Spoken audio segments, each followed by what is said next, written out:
tonight we're going to do things a little bit different, and we haven't had a story night here before. So tonight we're going to have a story night.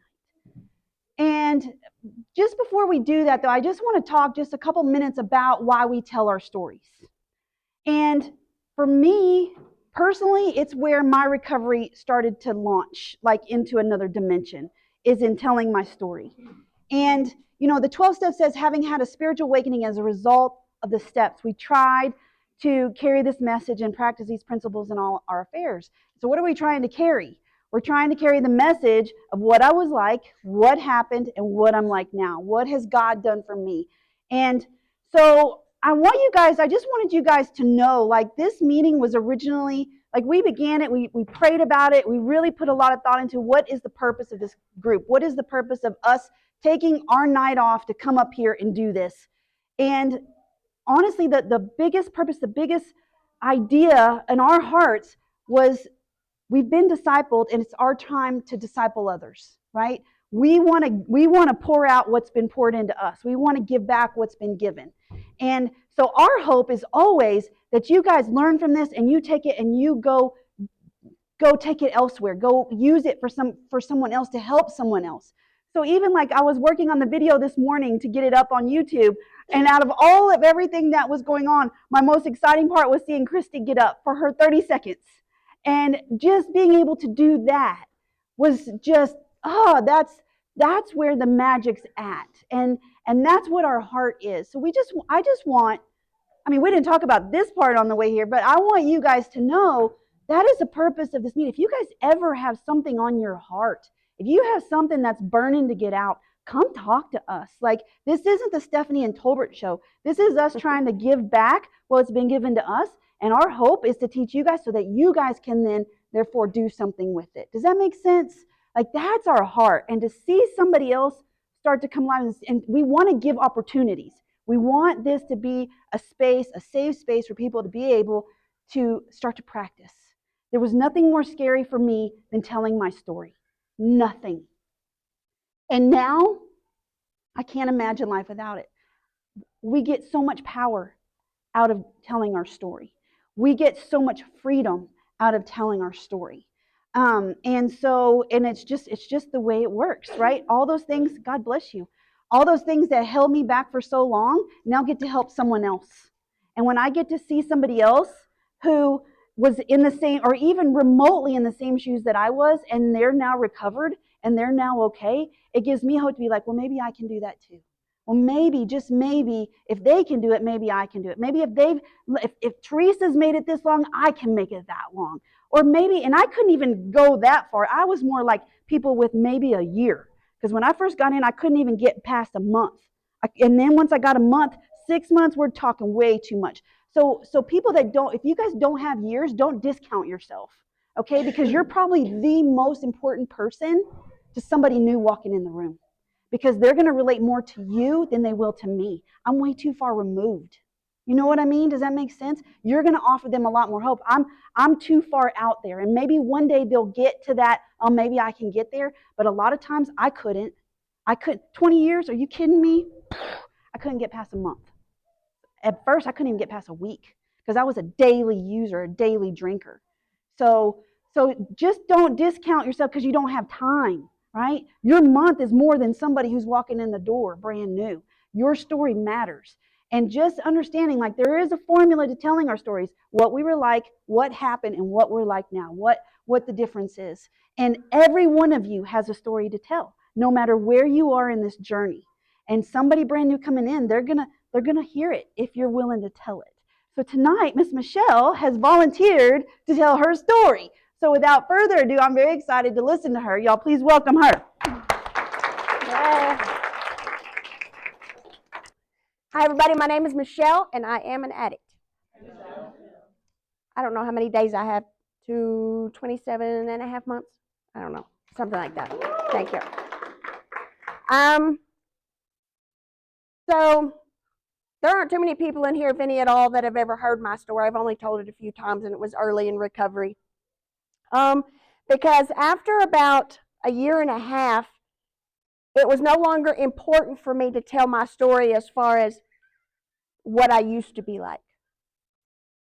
That part was no longer important because what was going to help somebody was what I did about it and where I'm at now, right? You know, we all kind of have the same story. Life started to happen. I couldn't deal with it. I turned to drugs and alcohol, and here we are. Basically, that's. I mean, you know, details are a little different, but the story's the same. I will let y'all know first and foremost, my worst addiction, my very first addiction, the one that I still have now, is men. That is a very serious thing.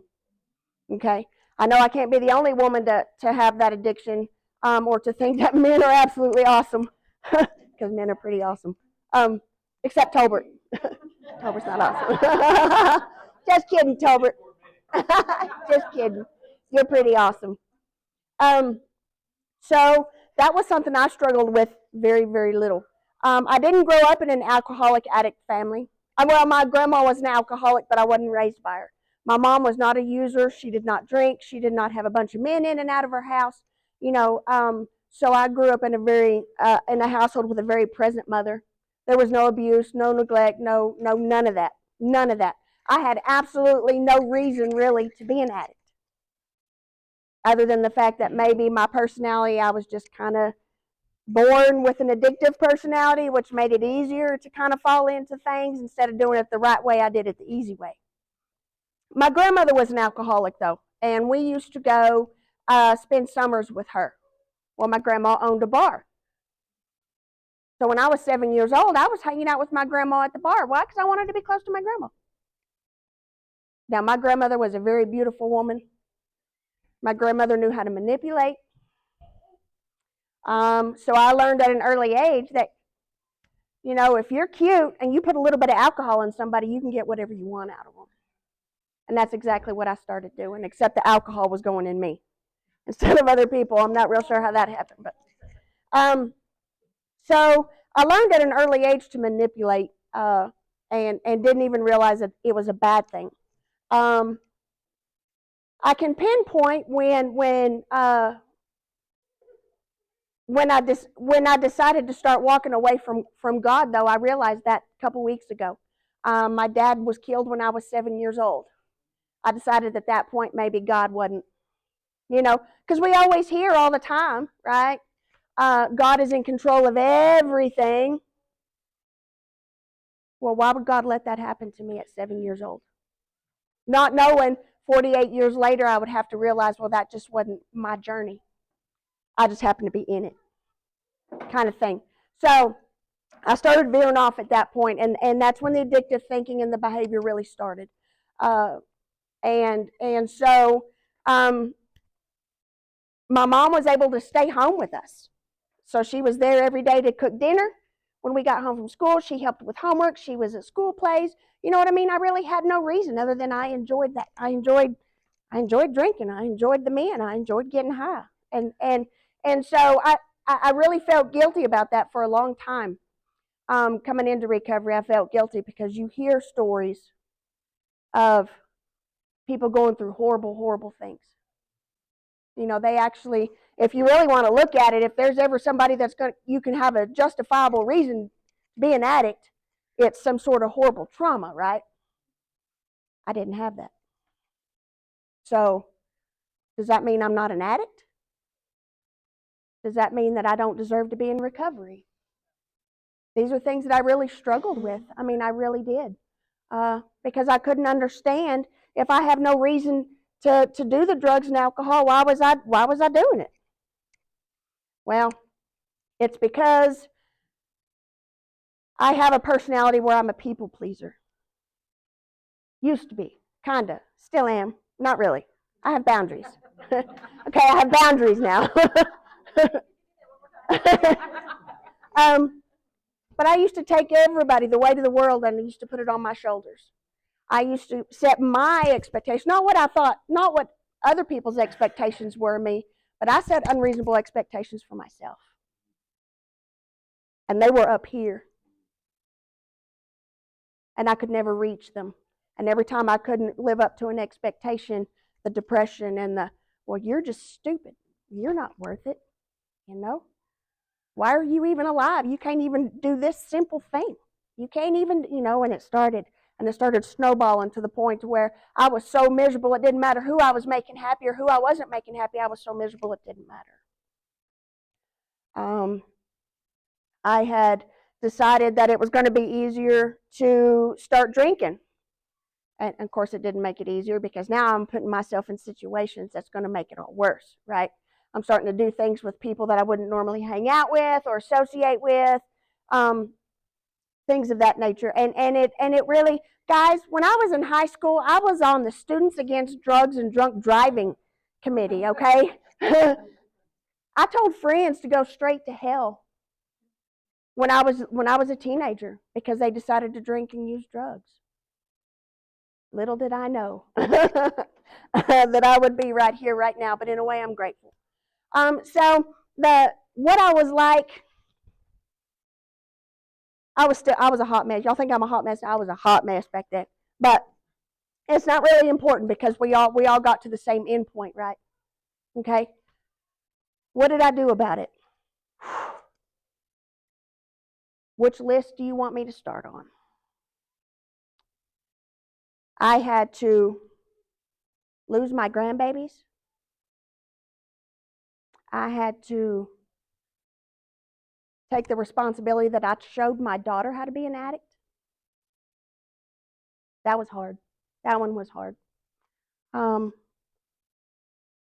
had to get beat on a daily basis and betrayed and disrespected and all of that every day for a year and a half. I think that went on before I was finally ready to do something about it. And really, to be honest with you, the only reason I was kind of ready to do something about it, I did reach the realization that if I didn't change, it was going to cost me my life one way or the other. Either I was going to kill the man that I was with because of the horrible things he was doing to me, or I was going to kill myself because I couldn't find any way out of it. And so I go to probation, and she asked me, "Can I drug test you today?" Nope. And I started crying because that was the third time she couldn't drug test me. And I knew I was fixing to go to jail. So it was either I voluntarily change it or the state of Texas was going to change it for me. And I didn't want the state of Texas to do it because I just needed to get off the drugs and alcohol. I didn't need to change anything else in my life except getting off the dope and the alcohol. That was it. That was it. That was all I needed to do. So I was going to do it myself to give me some form of control, right? Because I was going to have control of this because I got this. So I was like, she goes, "Have you thought about rehab?" Sign me up. Not thinking that it was actually going to happen. Yeah, I was still kind of in a, that only happens to other people. It's not going to happen to me because I don't really need rehab. And rehab called and said, "Hey, we might have a bed open for you next week." I was like, "Okay, all right." That was the first time I prayed to God that it wasn't actually, "God, get me out of this. If you even really exist, get me out of this." Right? Y'all ever had those prayers? If you're really real, make this go away. And it never went away. That ever happened to y'all? Yeah, really? Okay, good. Okay. I was like, "Okay, God, if you will give me the strength to go to rehab, I promise you I will spend every day for the rest of my life trying to be a little better than I was the day before." Next day, my mom dropped me off at rehab. That was the longest 45 minutes of my life. The ride to Plainview, my mother had to drop me off, and I'd never seen more scared, hurt, but also excitement in my mother's face before. That was hard. That was hard. So I'm doing 29, 30 days of rehab, right? Still talking to the ex, by the way. Mind you, because he was going to be there for me, right? Because my relationship was different than everybody else's. Knowing the whole time that's not really what I wanted, but it's what I knew. It was the only thing that was familiar to me. And I will never forget it. It was probably 2 weeks into it, 2 weeks. And I'm like, I hate God. I ain't doing this no more. I hate everybody. I want to leave. I just got off the phone with my ex, and he was calling me all kinds of names and hung up on me, and I was like, I'm done. That is it. I am done. Anybody know who Michael Todd is? The pastor at Elevation Church or something like that online, right? Pretty cool. He's got a lot of energy. Well, some of the ladies were watching him on the TV at rehab. And I was just like, nobody's going to help me, not even God. Why? Because he doesn't love me. Because I'm unlovable. Because I don't deserve to be here. Guys, I swear to you, as sure as I'm standing here, as soon as I thought that in my head, on the TV, Michael Todd says, God will accept you right where you are. He loves you right where you're at, and he is going to help you through this. I still get chills talking about it. That was the first time I ever thought, okay, I see you. All right, we can do this. We can maybe do this. 29 days into it, they released me from rehab. I'm thinking, whew, I'm off the drugs and alcohol. Here we go. I don't need Downtown Women's Center because they had suggested Downtown Women's Center, right? Because I had signed up for drug court, thinking I was going to get off probation early if I completed drug court. Mind you, by the way, that is not the case. You still have to do all your probation. You just get a brownie point if you complete drug court, okay? So I was thinking, they were wanting me to go to Downtown Women's Center. I was like, not doing it. Not doing it. Why? Because I am 40, how old was I at the time? 46 years old. I do not need a babysitter. I'm a grown woman, right? That's exactly what I thought. I'm a grown woman, right? So I go home. Well, actually, I couldn't go home because I wasn't allowed to be around my grandson at this time. I still couldn't have anything to do with him. So I had to go stay at my aunt and uncle's house. Guys, I'm not even kidding you. 2 days into it, I had 1 foot out the door. 2 days. And so I had to sit and ask myself, okay, do I really want the last 29 days to be a waste of time? I mean, really. Because those 29 days were hard.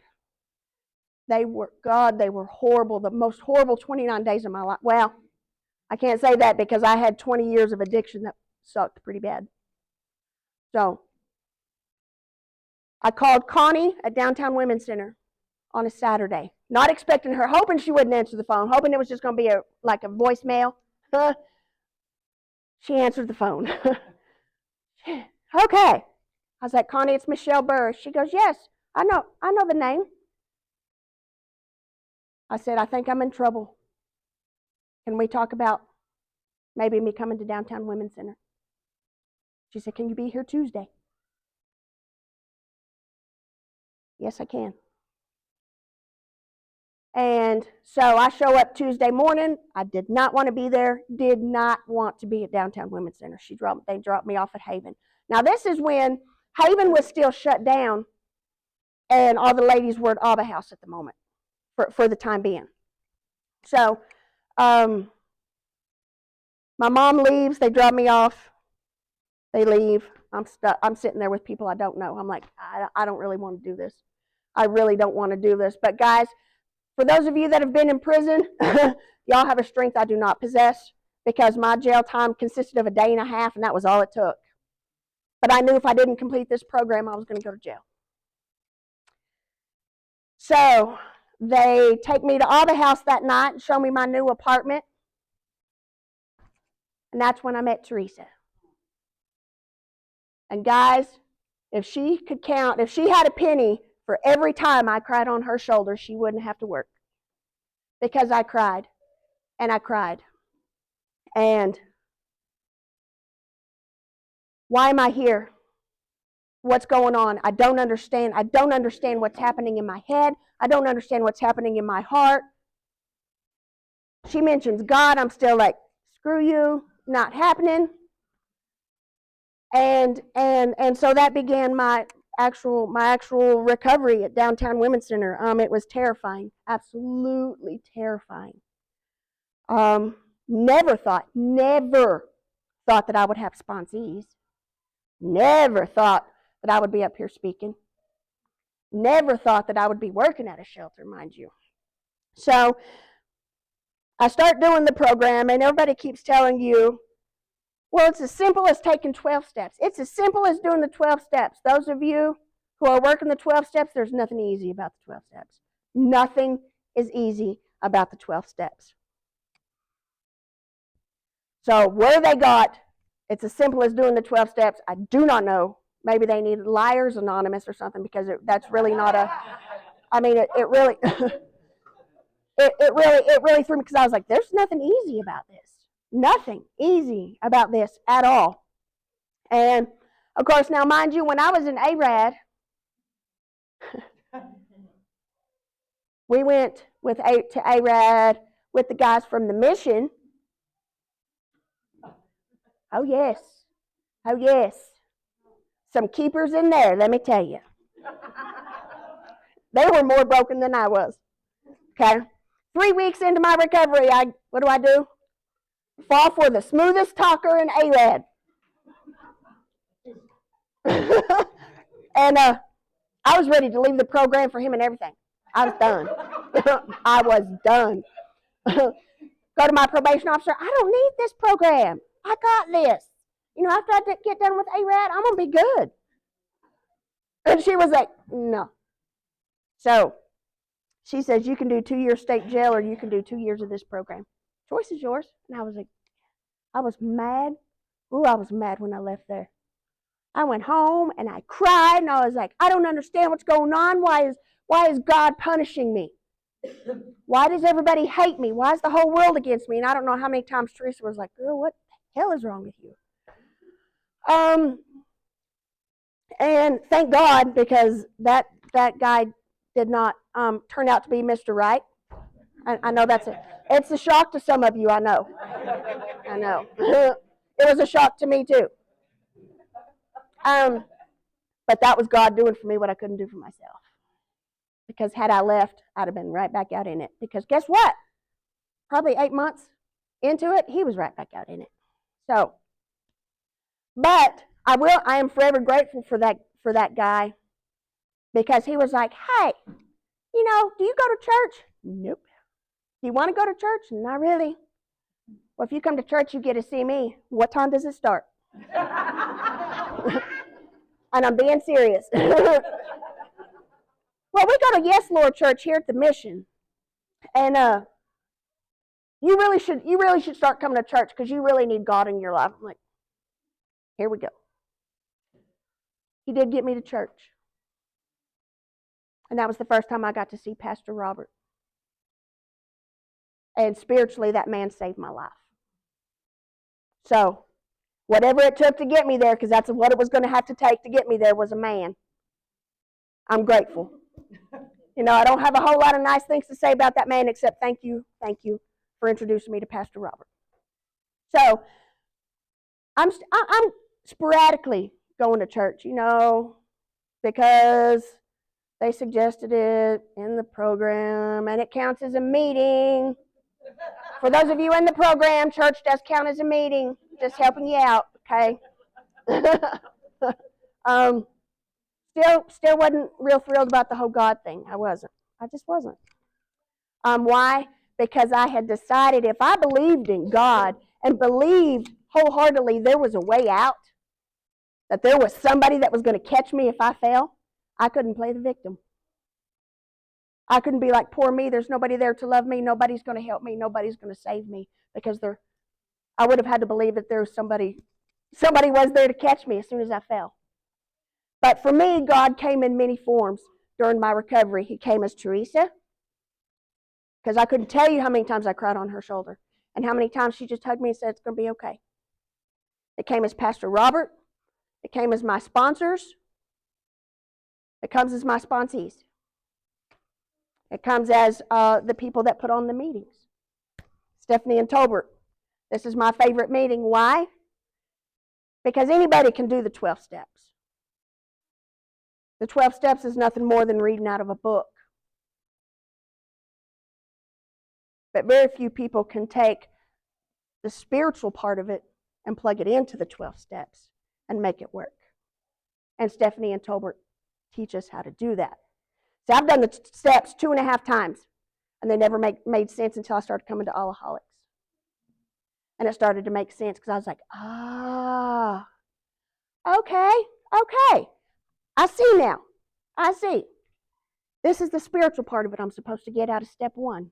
I got it. And it started making more sense. And it became easier for me to live the program at that point. It really did. So you guys are amazing. I appreciate that.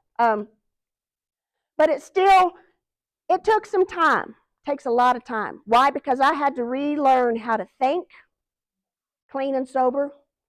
I had to relearn how to deal with life clean and sober, which is something I still have not mastered.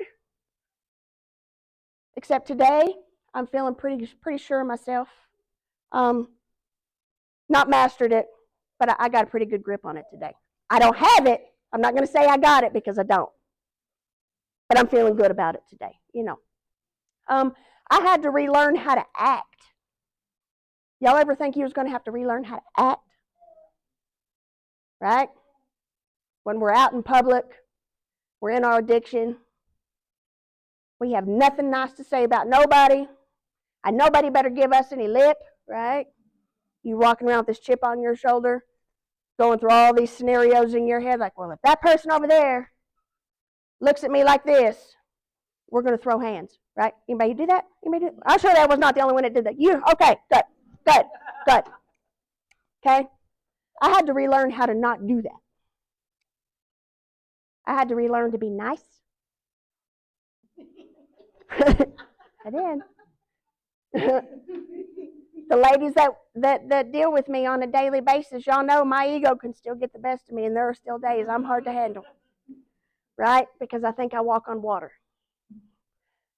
All the while, really, what the truth is, I'm still just trying to find the rocks to step on, right? So I had to learn to be nice. I had to learn to be considerate. I had to learn to be thoughtful. I still was not ready to do it God's way. Wasn't going to happen. But after about 6-7 months, it started to sink in that I was willing to accept that maybe I was not perfect. And I was willing to accept that maybe there was something out there bigger than me that knew better than I did. And that's all it takes. You just have to be willing to accept that there may be something better than you, right? Except me. There's nothing better than me. And the reason I joke about that, no, Tolbert. No. Just because you're the only man in the room does not mean. And the reason I joke about that, about I'm better than everybody else, I'm perfect, is because that is something I still struggle with. And that is my way to deal with it and keep it in the forefront of my mind so that it doesn't ever get the best of me, especially when I'm trying to help somebody, right? Because when I'm trying to help somebody, believe you me, I have all the answers to your problems. All of them.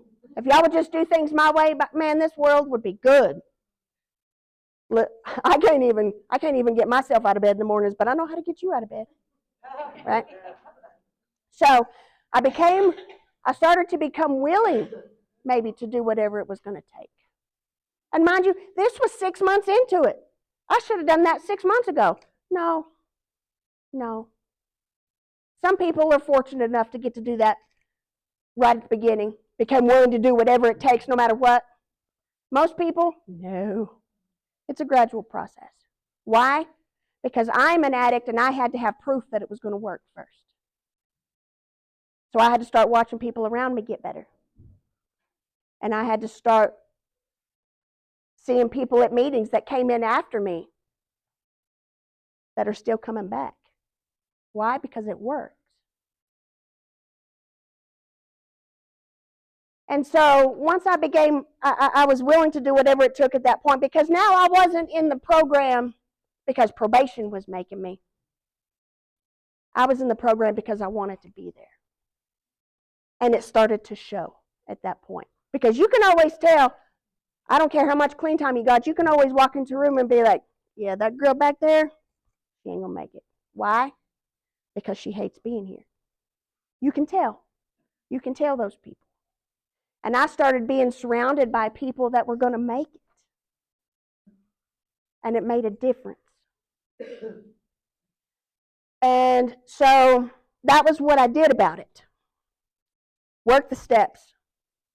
Worked my first round of steps in NA, which if you have not worked a round of steps in NA, I highly recommend it, just because the questions are more in depth. I worked a round of steps in AA. We've all worked around the steps in All-Aholics, right? So we've also got the spiritual side of it, right? So what I'm like now.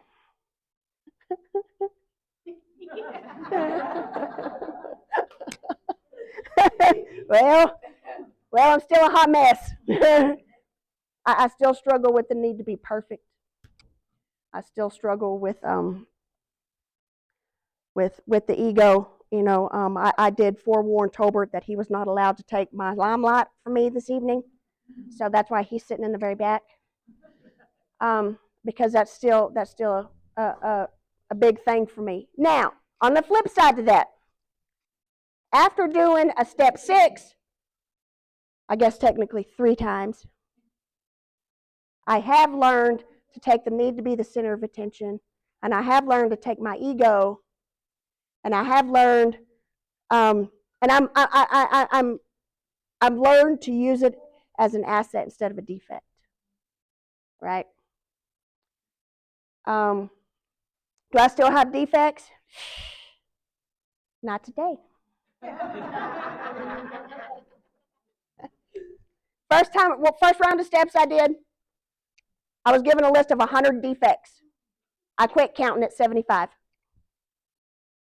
Second round of steps I did, I was given a list of 125 defects. I only circled, my sponsor and I only circled 9. I'm okay with that. If it never gets any better than that right there, I'm okay with it. Because I'm not perfect. Thank God I'm not perfect. So what I'm like now is y'all ever see on Facebook they have the deal, I recover out loud so people don't die in silence? That's me. I will recover out loud every time, every day, so that somebody who's sitting in the back room that's afraid to say anything doesn't suffer in silence. Okay? By all means, if there's something that I say at a meeting, be sure to say my name when you repeat it. Really. Because I'm so passionate about not just recovery. I mean, yes, recovery, because it saved my life. I'm passionate about letting everybody in the room know what it feels like to have unconditional love, even if it's for an hour. That was the gift that God gave me, to be able to show unconditional love to everyone. Now, I have boundaries, but I love everyone in the rooms unconditionally. And sometimes that's all it'll take. Okay? I took the job. I work at, okay, let me tell you. The first person I ever saw when I come to recovery was Teresa. She held my hand and walked me through the first, 2 months? That's how long we were over there. Guess whose place I took when she retired? I got to take Teresa's place. And I got to do what Teresa got. I get to do what Teresa got to do. How cool is that? I get to hold these girls' hands every day and tell them how much I love them. And sometimes they were like, damn, she told me I love you again. I probably tell these girls I love them way more than their parents do.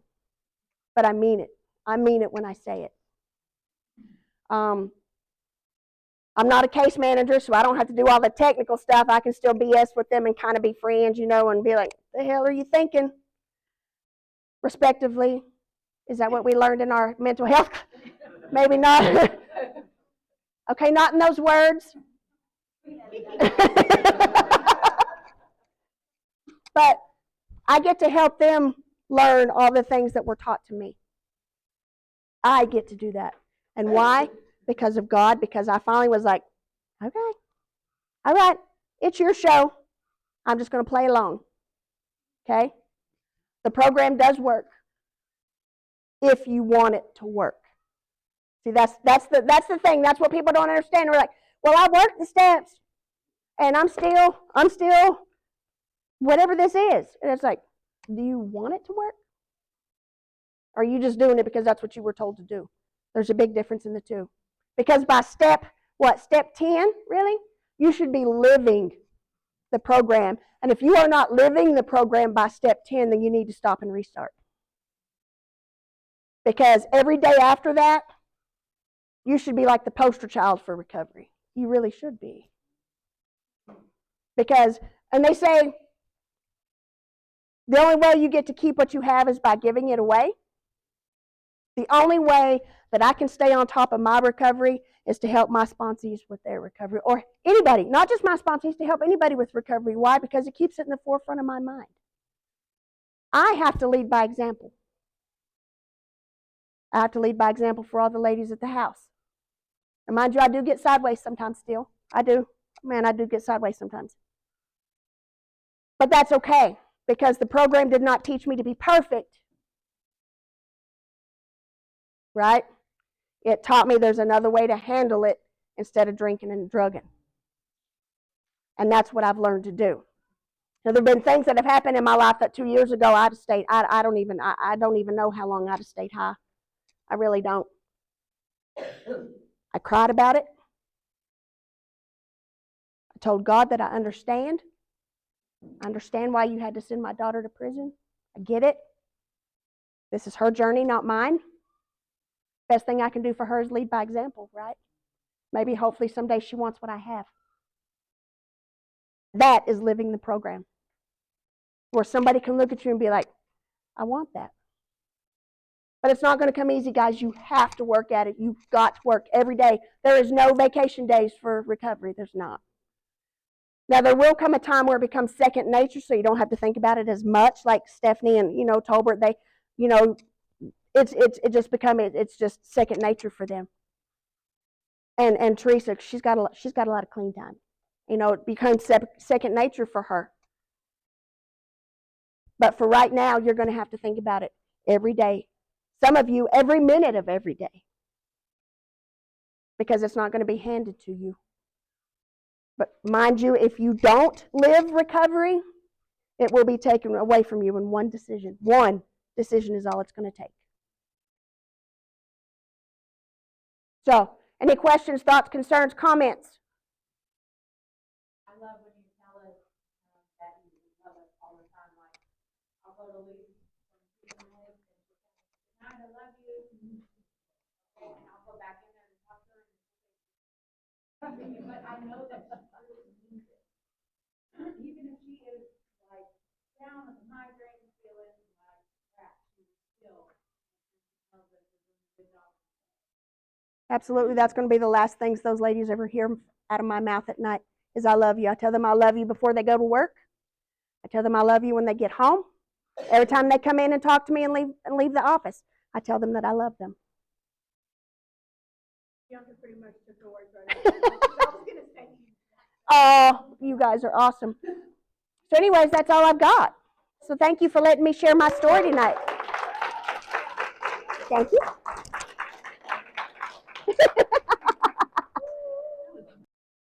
I needed to hear that. I did. I need to be reminded. I need to be reminded. And I need to know.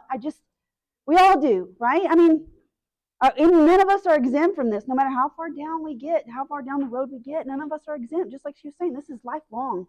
I forget. And we talked about that before, right? I can forget. And to hear her story is a good reminder for me. And, man, it's good stuff. God is good. God is good. If anybody does ever want to tell their story up here, please let us know, because that was powerful and encouraging and uplifting, and it's just a good testimony of what God can do. And I wish I would have known Michelle then, but I hear about her almost every week when I go to drug court. Man, if you'd have known her then, she was a mess. And I've only known Michelle as I know her now, and and she's just such a blessing. And now she's my coworker, so we get to kind of do this deal together, and it's awesome. And that's the thing, like, just because you may just be beginning, I hope you guys know, like, there's no tier level here. Like, I know I am a case manager when I'm working with Downtown Women's Center. I have a role to play there. But in recovery, we're all on the same level playing field, all of us. I don't care if you got a month, if you got 8 years, if you've got 3 years, if you got 20 years. We're all on the same level playing field because just like Michelle said, we're all one decision away from that possibility, right? So we're all in the same boat, every last one of us. And I hope you know that, because in the beginning, I didn't. I did not know that. I thought if you had a lot of years, you were some god, right? You were way out of reach. And we're just not. We're human. And we're all doing the same things. We're all trying to pursue this life of recovery and this road that leads to God. So we will wrap it up a few minutes early tonight. I love you all, and let's end it with the Lord's Prayer.